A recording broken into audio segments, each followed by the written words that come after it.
What if the next quilt block you made was decided by chance? Well, that's what I'm doing today. I'm using a random number generator to help me select what block I'm making, and I'm stitching it up no matter what. Come along and let's hang out. Hey everyone, it's Tasha from Tasha Quilts, and thanks for watching.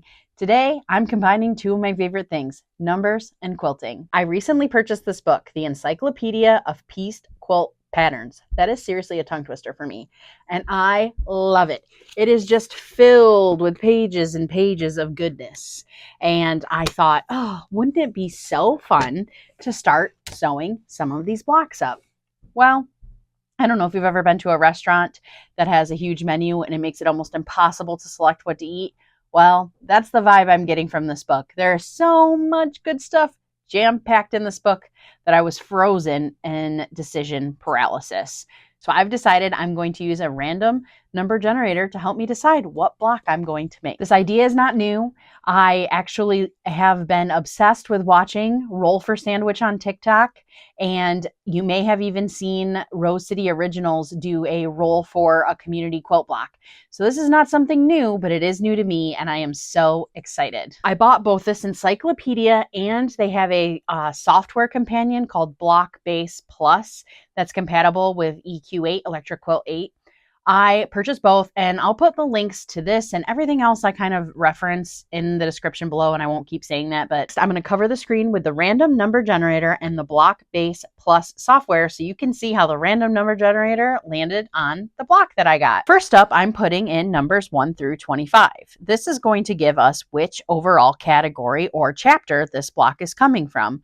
I got section 19, fans, and I already like where this is going. Next up, I did 1 through 7 to figure out what category of fan I would get. I got number 6, miscellaneous fans. So now we need to figure out which of these 3 miscellaneous fans I'm going to be making.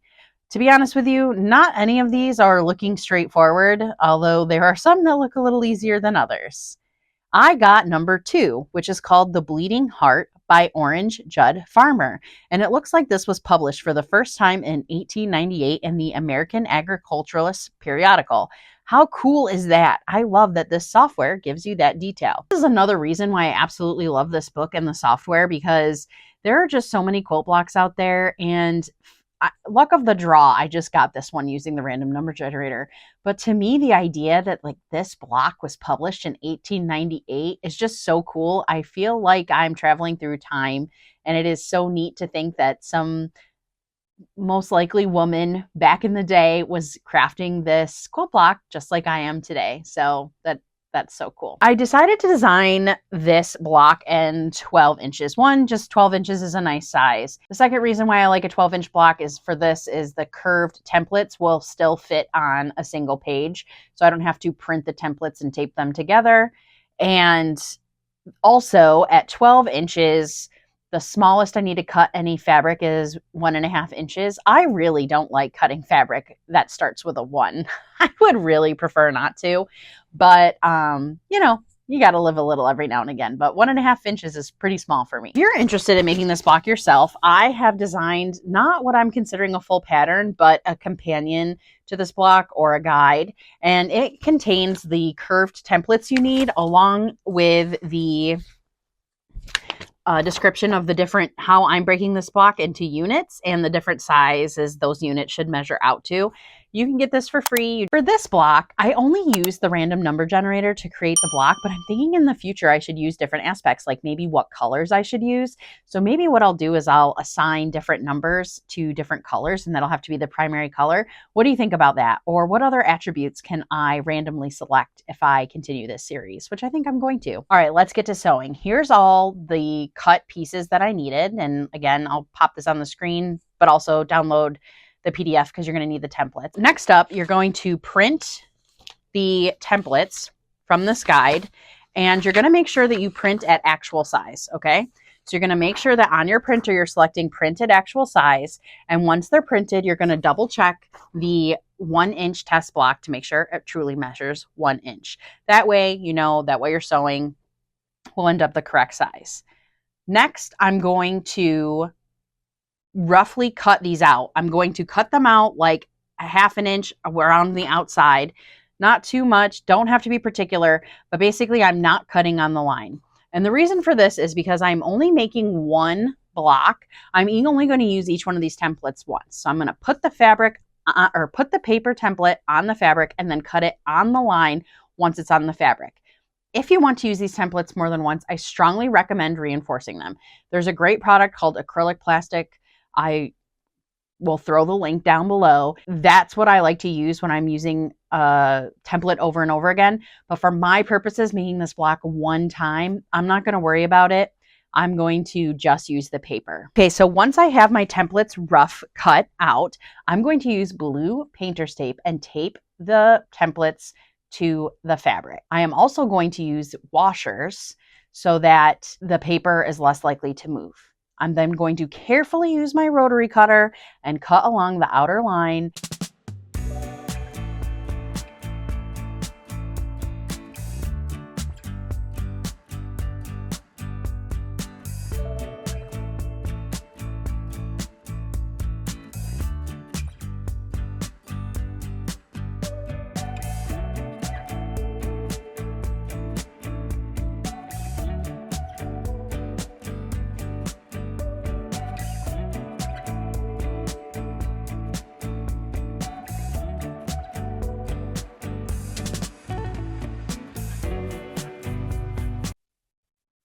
Okay, now that I have these cut out, I want to talk about a few things that I thought about when I was cutting them. First, this gray line represents your seam allowance, right? So you can see at the end of the day, I wanted this fabric, and still taped to the back, cut out along the outer line, okay? If you don't like my method of using a rotary cutter, you could cut this out on paper and use your favorite fabric marking pen and trace and cut this out using scissors. Or what I would recommend too is plenty of options is you can take this big ruler. You could lay this out on your fabric. You could line this up and you could go zip like that if that makes you feel better too. And then you only have to do the curves. So you could trace it all out. Use your rotary cutter and ruler on the straight lines and then just carefully snip with scissors. I did the entire bloom quilt this method. I'll put a picture of that bloom quilt I made up there. There's a lot of curves. I traced every one of them because I wasn't comfortable with my rotary cutter. I will say that once you're finally comfortable with your rotary cutter, it saves a lot of time. As you can see, some of these are a little less perfect. You know, this one I might want to come back in and maybe trim a little. But overall, well, I think I just made that one worse. But overall, you know, you have a little wiggle room in your seam allowances. So you want all four cut. And what you're looking for is the outer line leaving that seam allowance. A and B go together like this. C and D go together like this. And then they form this little, I don't know if it's an exact square off the top of my head. So we're going to start with A and B. I'm going to take A off first. Got to gently pull my tape off. And all right, I already got myself confused. Yes, okay. Wait, was that right? Oh geez, just had it already confused. Okay. So, all right. So we're gonna line up A and B like so. And then what we need to do is find the middle of each one of these curves so that we can nest them together. So I'm going to fold this one with wrong sides together. I'm going to do just this curve right here, lining up my edges as best I can. And just the tip here. I don't need to put a crease in the whole thing. You can finger press these or whatever you like, but I really like mine to be there. Now my second one is blue, so it doesn't really matter, but I technically do like to do them in opposite ways if I have a right side so that they can nest together. You'll see what I mean in a second here. So doing the same thing, folding in half.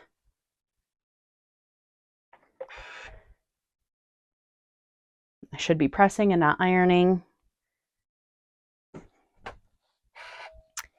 And then here we go.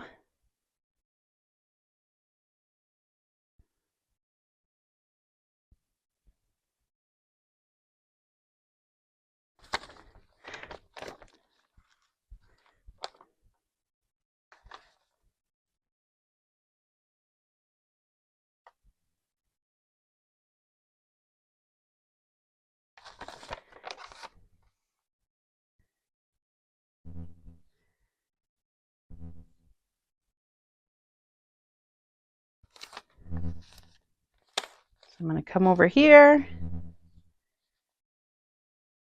flip these.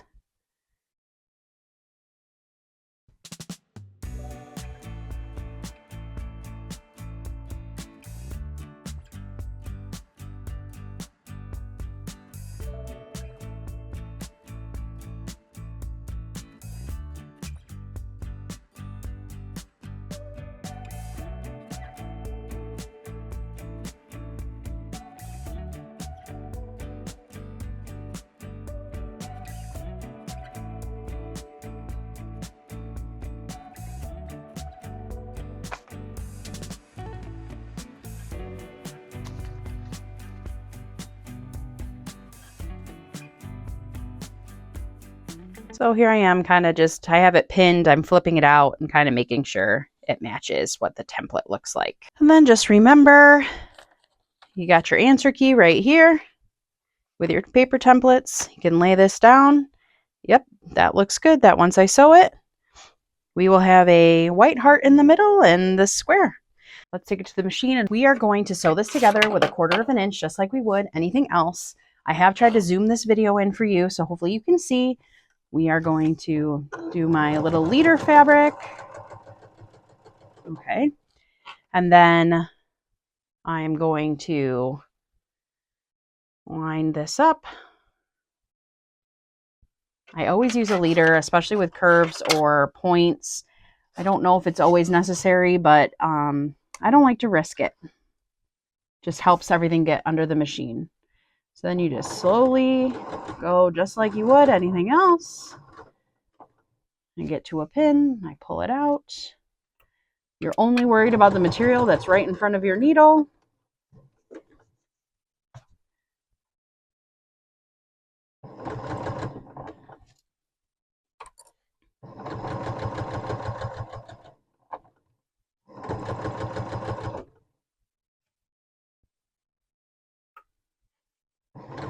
Nice and slow. I'll do one in real time for you. Sometimes I take my clip out a little too soon and then it slips. I just kind of readjust in the moment. Go slow, don't panic. Worst case scenario, you just rip it out and try again, right?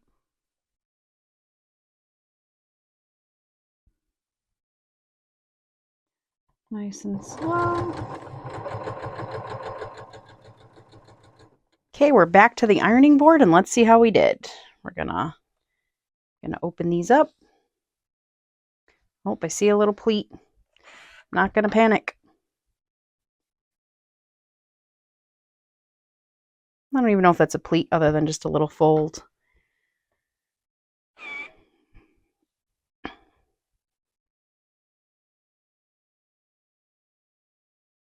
I'm not gonna worry about it. I'm gonna keep pressing.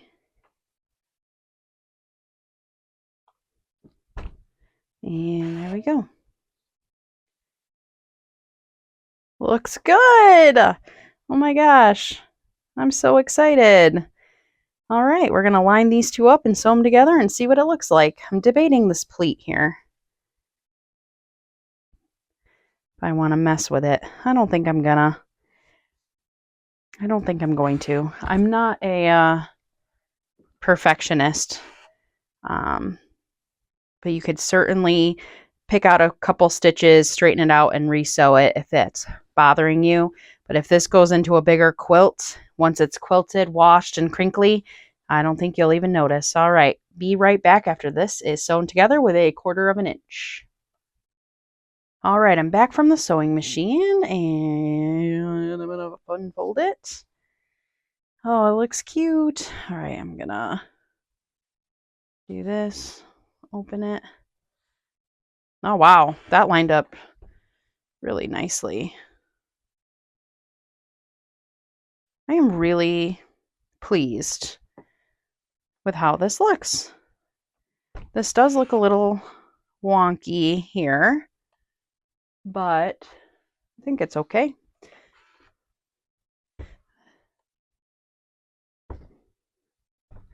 All right, and then let me see. So I tried to do some math for us. Hopefully you can see that. Let me see if I can zoom in. Okay, where unit 1 should measure 9.5 by 9.5. Okay, so let's see. How did we do? Wow, pretty close. Looks like the end here might be a little short. That's okay. 9.5, 9.5. Looks pretty good to me. I think, we might have to do a little fudging in that seam allowance, but I would say I am pretty happy with that, and my math seems to be good. All right, so I am going to sew up the rest of these units just using this little chart that I made, and I'll be back. Okay, we're back, and I think that went pretty well. The one exception is I have 2 leftover squares. So I made a mistake in my guide, which will be fixed by the time you all get it. That's why we must test things, even when we're giving them away for free. So I'm going to press this. This is unit 3.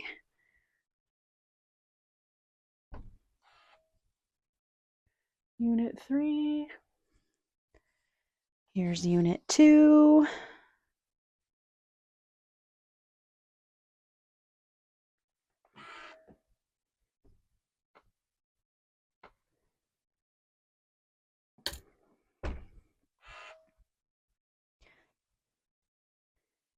And then, of course, we got unit 1. Oh boy, that came together like, man, that is so fun, isn't it? Just me. I love this stuff. So let me just double check my measurements. So we already checked the 9.5 by 9.5. So we're saying this unit 2 should be 9.5 by 3.5.